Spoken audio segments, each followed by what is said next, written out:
이제 오늘 아침 우리에게 주시는 하나님의 말씀입니다. 신약성경 빌립보서 1장 12절부터 26절까지의 말씀입니다.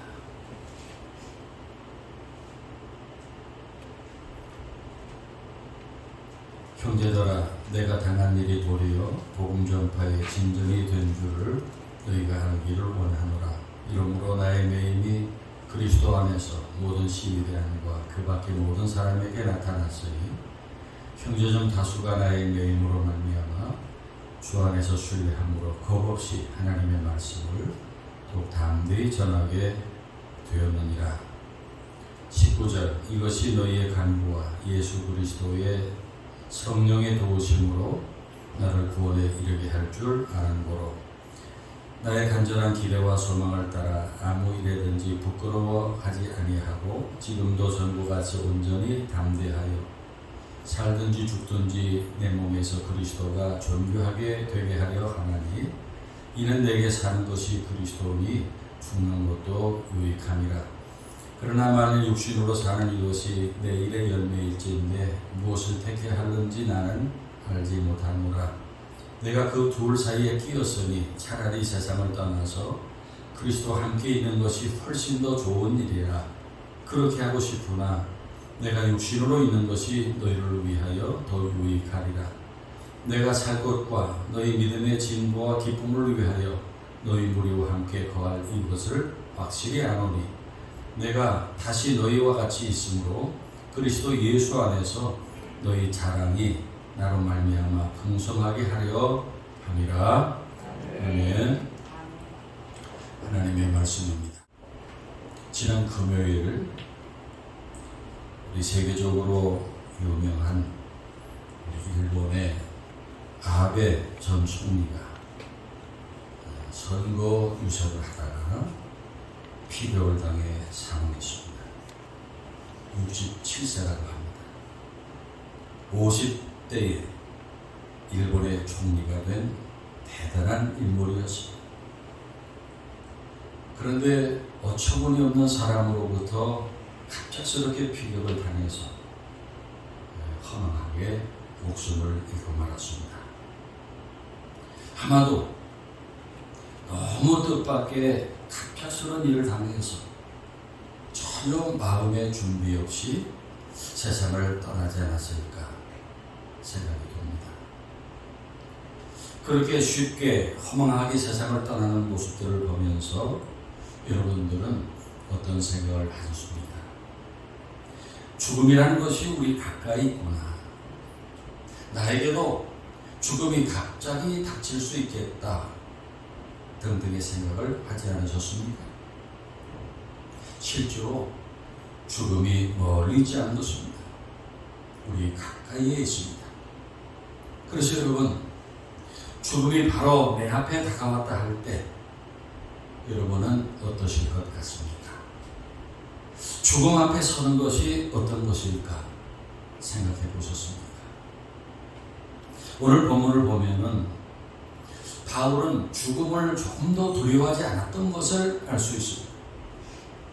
23절에 내가 그 둘 사이에 끼었으니 차라리 세상을 떠나서 그리스도와 함께 있는 것이 훨씬 더 좋은 일이라. 그렇게 하고 싶으나 라고 말합니다. 여기 둘 사이에 끼었다는 말이 무슨 말입니까? 죽어서 천국 가는 것과 세상에 남아 사는 것, 그 둘 사이에 바울이 끼어 있다는 것입니다. 당시 바울은 로마의 감옥에 갇힌 죄수입니다. 오늘 본문 빌립보서는 바울이 로마의 감옥에서 기록한 옥중서신입니다. 감옥에 갇혔다고 하는 것은 모든 것이 불확실한 것입니다. 어떤 일이 닥칠지 몰라요. 앞으로 자신이 어떤 판결을 받게 될지, 혹 그 평을 선고받고 갑작스럽게 죽음을 당할 수도 있습니다. 그런 상황에서 바울은 자신이 둘 사이에 끼어 있지만은 차라리 세상을 떠나서 그리스도와 함께 있는 것이 훨씬 더 좋은 일이나 그렇게 하고 싶구나. 그러나 24절에 내가 육신으로 있는 것이 너희를 위하여 더 유익하리라 하면서 자신이 선택할 수 있다 하면은 죽어서 천국 가는 것이 훨씬 더 좋은 일이지만은 죽는 것보다 내가 사는 것이 너희들 빌립보 교회를 위해서 더 유익한 것이다 라는 말입니다.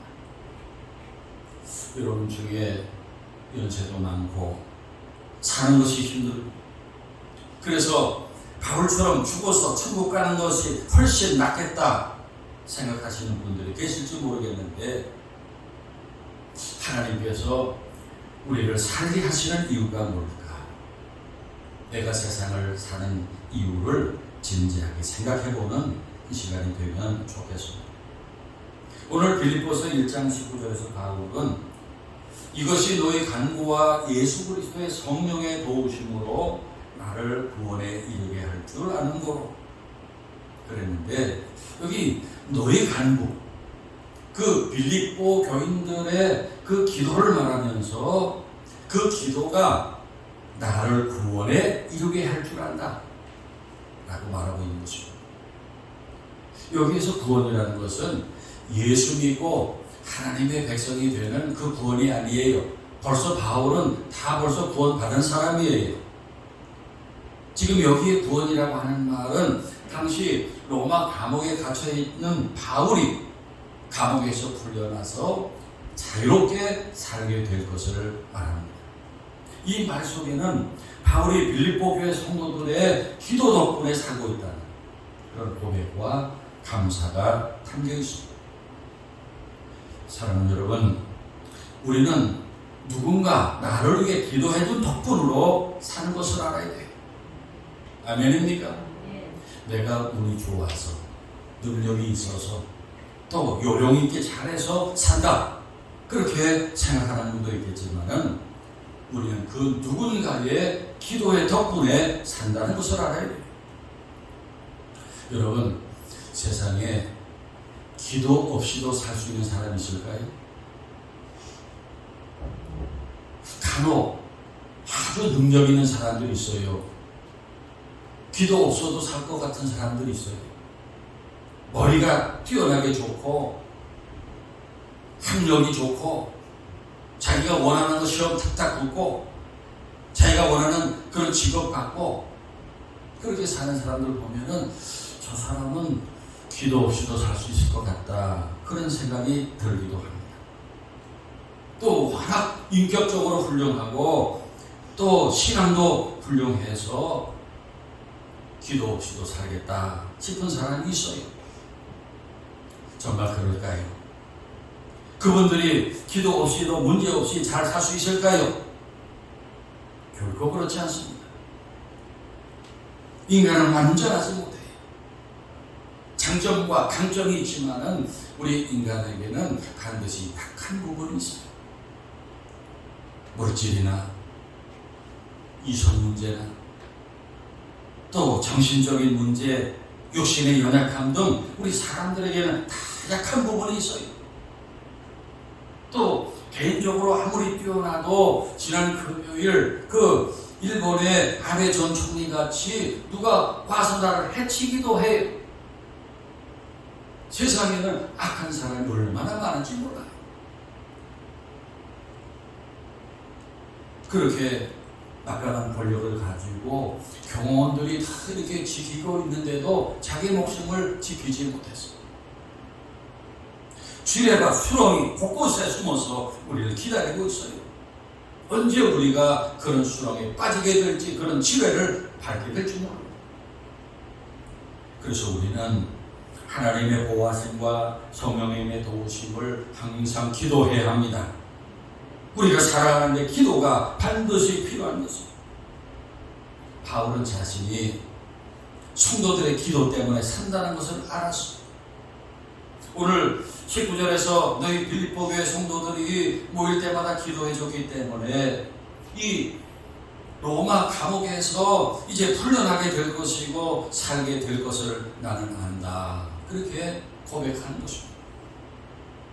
여러분, 바울이 얼마나 믿음이 크고 훌륭한 사도입니다. 바울 정도 되면은 기도 없이도 충분히 살 수 있겠다, 그렇게 우리가 생각되지만은 그렇지 않았어요. 로마서 15장 30절부터의 말씀에 보면은 형제들아, 내가 우리 주 예수 그리스도의 성령의 사랑으로 말미암아 너희를 구원하노니 너희 기도에 나와 힘을 같이 하여 나를 위하여 하나님께 빌어달라. 나로 유대에서 순종하지 아니하는 자들로부터 건짐을 받게 하고 또 예루살렘에 대하여 내가 숨기는 일을 성도들이 받을 만하고 나로 하나님의 뜻을 따라 기쁨으로 너희에게 나아가 너희와 함께 편히 쉬게 하라. 그렇게 기도해달라.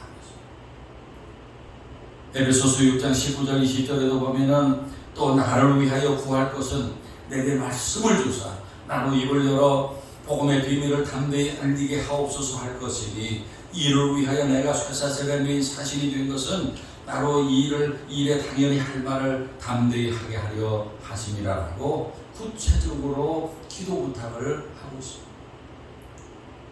여러분, 기도는 우리의 생명을 연장시키는데 큰 역할을 해요. 기도가 우리의 생명을 연장시킬 수 있습니다. 생각해 보세요. 과거에 여러분이나 여러분의 가족이 죽을 뻔한 적이 있었어요. 의사가 오늘 밤이 고비입니다. 이제 며칠밖에 시간이 없습니다. 몇 달밖에 시간이 없습니다. 준비하십시오. 그런 말을 들었던 적이 있습니다.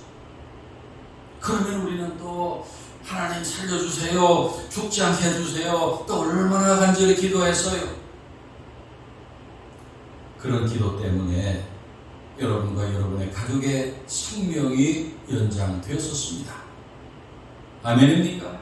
그걸 알아야 돼요. 구약의 히스기야 왕에게 15년의 생명을 더 연장시켜 주신 것도 다름 아닌 그의 눈물의 기도 때문이었습니다. 기도에 그런 힘이 있어요. 기도는 단순히 막연히 여행을 가라는 것이 아니라 하나님의 마음을 움직이고 하나님의 손을 움직이는 능력이 있고 죽을 생명을 연장시키는 확실한 능력이 있는 것입니다. 여러분 가운데 이 박 목사가 새벽마다 기도해서 생명이 연장되는 교우도 있다고 생각합니다. 저는 우리 교우들을 위해서, 연약한 교우들을 위해서 그렇게 믿고 간절히 기도합니다. 크리스마스 캐롤 중에 우리 찬송가 120장 오 베들레헴 작은 몰 너 잠들었느냐를 작사한 필립 브룩스 목사님이 계십니다. 이 필립 브룩스 목사님은 이렇게 말했어요.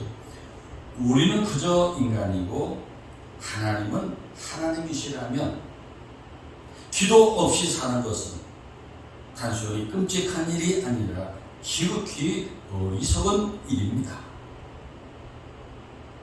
기도하지 않고 사는 것은 끔찍한 일이 아니라 지극히 어리석은 일이다. Infinitely foolish thing. 한없이 어리석은 일이다. 그러니까 우리가 세상에서 승리하며 사는데 기도가 얼마나 중요한 일인지 몰라요. 우리는 반드시 기도해야 합니다. 그리고 기도는 우리들에게 특권이 아무나 기도할 수 있는 것이 아니에요. 그래서 여러분 기도하실 때 저를 위해서, 이 박 목사를 위해서도 기도해 주시기 바랍니다. 하나님의 특별한 기름 부음이 있는 종이 되게, 영과 육이 건강해서 항상 능력 있게 사역할 수 있고, 목회할 때 우리 좋은 동역자들 또 좋은 교인들 만나게 해달라고 기도해 주시기 바랍니다. 저에게 여러분의 기도가 필요해요. 부족한 저를 위해 기도해 주시기 바랍니다. 그리고 두 번째로 바울이 사는 이유는 살든지 죽든지 내 몸에서 그리스도가 존귀하게 되기 위해서였습니다. 오늘 말씀 20절에 나의 간절한 기도와 소망을 따라 아무 일에든지 부끄러워하지 아니하고 지금도 전과 같이 온전히 담대하여 살든지 죽든지 내 몸에서 그리스도가 존귀하게 되게 하려 하나니, 내 몸에서 그리스도가 존귀하게 되게 하려 산다 그랬습니다. 내 몸에서, in my body, 내 몸에서 그리스도가 존귀하게 되려 한다.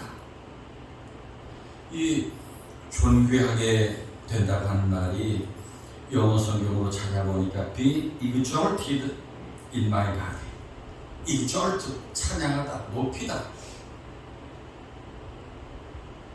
또 킹 제임스 버전 성경으로 보니까 magnified in my body 라고 되어 있습니다.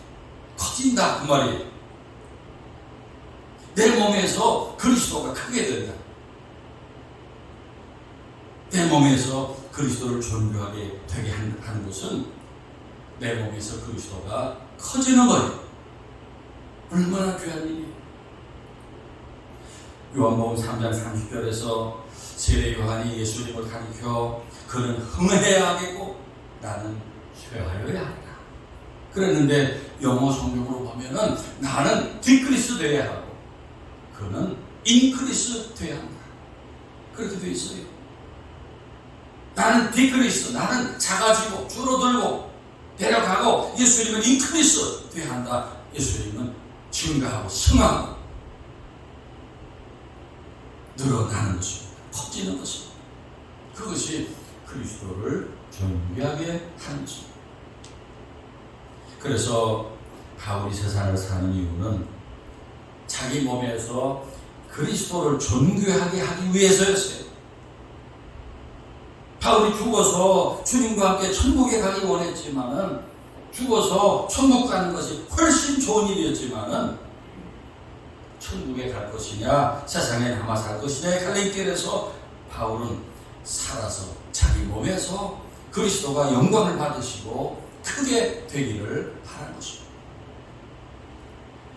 고린도전서 6장 19절 20절에 너희 몸은 너희가 하나님께로부터 받은 바 너희 가운데 계신 성령의 전인 줄을 알지 못하니, 너희는 너희 자신의 것이 아니라 값으로 산 것이 되었으니 그런즉 너희 몸으로 하나님께 영광을 돌리라 그랬습니다. 너희의 몸, 우리의 몸이 성령의 전이라고 했습니다. 그런즉 너희 몸으로 하나님께 영광을 돌리라고 했어요. 우리 삶을 통하여 그리스도를 크게 만들라는 말씀. 그렇게 바울은 자신이 살아서 하는 모든 일들을 통해서 그리스도를 존귀하게 되기 원했습니다. 사랑하는 여러분, 여러분의 가정생활, 먹고 잠자고 쉬는 것, 직장생활, 또 누구와 만나서 대화하는 것, 여러분의 일거수일투족이 하나님을 크게 드러내는, 그리스도께서 존귀하게 되는 그런 일들이 되기를 바랍니다. 그것이 오늘날 우리가 살아가야 되는 이유가 되는 것을 믿으시기 바랍니다. 마지막 한 가지 더, 바울이 살아야 할 이유를 말하면서 빌립보 교회 성도들의 믿음의 진보와 기쁨을 위해서라고 했습니다. 오늘 본문 24절 25절에 내가 육신으로 있는 것이 너희를 위하여 더 유익하리라. 내가 살 것과 너희 믿음의 진보와 기쁨을 위하여 너희 우리와 함께 거할 이것을 확실히 아노니. 그랬어요. 나는 너희의 믿음의 진보와 기쁨을 위하여 살고 있다 라고 하는 말이에요. 바울은 성도들의 믿음의 진보와 그들의 기쁨을 위해서 살았어요. 바로 전 22절에도 그러나 만일 육신으로 사는 이것이 내 일의 열매일지 무엇을 택해야 하는지 나는 알지 못하노라. 육신으로 사는 이것이 내 일의 열매라. 무엇입니까?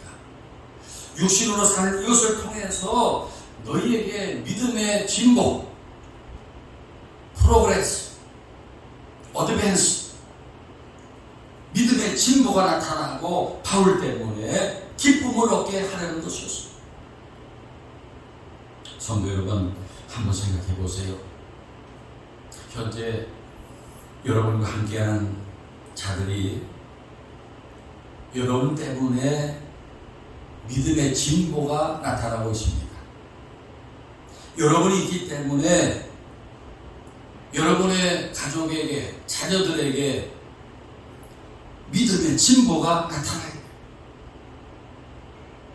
그들의 신앙생활, 예배생활, 기도생활, 그들의 가치관의 변화, 언어, 세상 속에서 기독교인으로 사는 생활의 진보가 나타나야 돼요. 여러분 때문에 여러분은 그런 존재가 돼야 합니다. 여러분에게서 그런 거룩한 영향력이 나타나야 돼요. 그것이 여러분이 사는 이유가 되어야 합니다.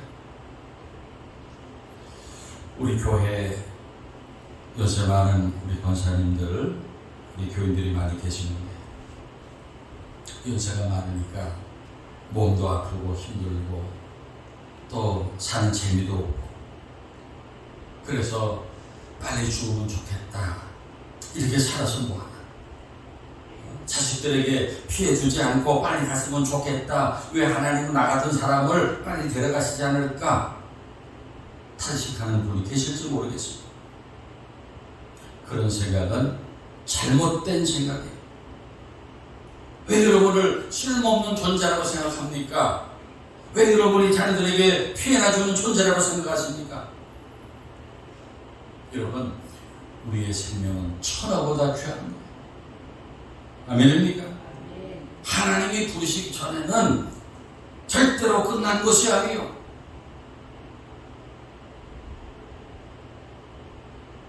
하나님께서 여러분을 살려두시는 이유가 있는 것입니다. 그것은 무엇입니까? 여러분의 이웃들, 자녀들에게 믿음의 진보를 도모하라는 것입니다. 그것이 여러분의 사명이에요. 자녀들에게 믿음의 진보를 가져오게 해야 돼요. 여러분이 자녀들과 함께 살면서 또 손주들을 돌보면서 그들에게 믿음의 진보가 나타나게 해야 돼요. 여러분이 지금까지 자녀들을 먹여서 키우고 공부시키고 또 요즘에 손주들 돌보면서 하나님께서 오늘 나를 살게 하신 이유는, 오늘도 내 생명을 연장시켜 주시는 이유는 나를 통해서 내 사랑하는 자녀들에게 믿음의 진보를 나타내도록 살게 하신 것을 믿고 그 일을 힘써야 돼요. 여러분, 자녀들의 믿음의 진보를 포기하지 마십시오. 지금 하나님께서 여러분을 살려두시는 동안에 여러분의 그 사명이 계속 되는 것입니다. 여러분에게 건강 주시는 이유도 여러분을 통해서 은혜의 풍성함이 나타나서 여러분의 몸에서 그리스도가 존귀하게 드러나고 그걸 통해서 여러분의 자녀와 이웃들에게 믿음의 진보가 나타나게 해야 합니다. 그러므로 이제부터 여러분이 사명에 집중하시기 바랍니다. 여러분이 연세가 많고 늙으셨더라도 죽지 못해 사는 인생이 아니라 여러분의 모습 속에서, 여러분의 언어 속에서, 여러분의 생활 속에서 그리스도가 더 크게 나타나고 그걸 통해서 여러분의 자녀들에게 믿음의 진보가 나타나게 하시기 바랍니다. 요즘에 주일마다 예배 시간에 어린 자녀들, 중고등학생 자녀, 대학생 자녀 이렇게 동반해서 예배에 참석하는 교우들이 계시는데 참 그 자녀의 믿음의 진보를 위해서 아주 귀한 일을 하는, 또 어린 손녀를 주일마다 교회에 데리고 나가서 예배드린 권사님도 참 그 자녀들, 그 손녀 어릴 적에 그 부모님과 또 할머니와 주일날 교회 나와 예배 드렸던 좋은 기억이 평생의 아름다운 경험이 될 것입니다. 평생 그 믿음으로 살게 될 것입니다. 그리고 바울은 거기서 더 나아가 성도들에게 기쁨을 주고자 했어요. 본문 25절 26절 보세요. 내가 살 것과 너희 믿음의 진보와 기쁨을 위하여 너희 무리와 함께 거하는 것을 확실히 아노니 내가 다시 너희와 같이 있으므로 그리스도 예수 안에서 너희 자랑이 나로 말미암아 풍성하게 하려 함이라. 빌립보 교회 교인들에게 믿음의 진보뿐만 아니라 기쁨도 주고자 했어요. 성도 여러분, 여러분은 같이 사는 가족들에게 기쁨을 주고 있습니까? 또 함께 신앙생활하는 동료들에게 기쁨을 주고 있습니까? 또 함께 신앙생활하는 우리 교우들에게 기쁨을 주고 있습니까? 어디에서나 여러분은 기쁨을 주는 하나님의 자녀가 되시기 바랍니다. 제가 가장 듣고 싶은 말이 있습니다. 목사님이 계셔서 참 좋습니다. 네, 목사님이 계셔서 행복합니다. 목사님만 보면은 위로가 되고 살맛이 납니다. 제가 듣고 싶은 말이 그래요. 우리가 그런 존재가 돼요. 장로님이 계셔서 행복합니다. 장로님만 보면은 위로가 되고 힘을 얻습니다. 우리 권사님만 만나면은 기운이 나고 살맛이 납니다. 집사님만 보면은 행복합니다. 라는 말을 듣게 삽시다. 하나님의 자녀가, 하나님의 사람이 하나도 재미없는 사람, 있으나 마나한 사람, 같이 있으면 불편한 사람이 되면 되겠습니다. 내 주변의 사람들에게 기쁨을 주는 것이 우리가 사는 이유입니다. 그리고 바울은 26절에서 자신을 통해서 자랑할 것이 있게 하려 한다고 했어요. 표준 새번역성으로 이 구절을 보니까 여러분이 나를 대면하는 일로 그리스도 예수 안에서 여러분의 자랑거리가 많아지게 하려는 것입니다. 바울은 자신을 통해서 그 빌립보 교인들의 그 자랑할 것이 많아지게 하고자 했어요. 우리 한국교회 교우들도 주변의 사람들에게 자랑할 것을 많이 만들어주는 사람들이 되기를 바랍니다. 성도 여러분, 여러분은 오늘 왜 사십니까? 왜 오늘 이 자리에 오셨습니까? 여러분이 사는 이유가 무엇입니까? 왜 사십니까? 바울과 같이 차라리 죽어서 주님과 함께 천국 가는 것이 훨씬 더 좋지만 왜 사십니까? 우리 성도들의 기도의 응답으로 내 생명이 연장되는 것이 감사하고 이 연장된 생명을 통해서 In my body, 내 몸에서 그리스도가 존귀하게 되고 매그니파이 되고 그리스도가 커지시고 인 그리스도에게 하려고 삽시다. 그리고 내 삶을 통해서 주위의 사람들이 행복하게 되고 믿음의 진보가 나타나고 자랑거리가 많아지는 그런 삶의 높은 목표를 가지고 사는 이 사명의 길을 힘차게 걸어가는 저와 여러분 모두가 되시기를 축원합니다. 기도드리겠습니다. 우리의 좋은 목자 되시는 하나님 아버지, 저희들에게 이 아름다운 세상을 창조해 주시고 오늘도 생명을 호흡하며 사랑하는 사람들과 살게 해주신 은혜를 감사드립니다. 저희들의 삶이 힘들고 고달프지만 삶의 무게가 힘겹지만 그래서 죽어서 천국 가고 싶은 것이 훨씬 좋지만 그래도 이 땅에서 우리가 할 일이 있어서 살게 하심을 감사드립니다. 오늘 바울이 살아서 힘쓰고자 했던 사명들 저희도 힘쓰고 실천하게 하옵소서. 내 몸에서 그리스도가 존귀하게 되며 사람들을 행복하게 하고 믿음의 진보를 끌어낼 수 있는 사명자들로 살게 하옵소서. 예수 그리스도 이름으로 간절히 기도하옵나이다. 아멘.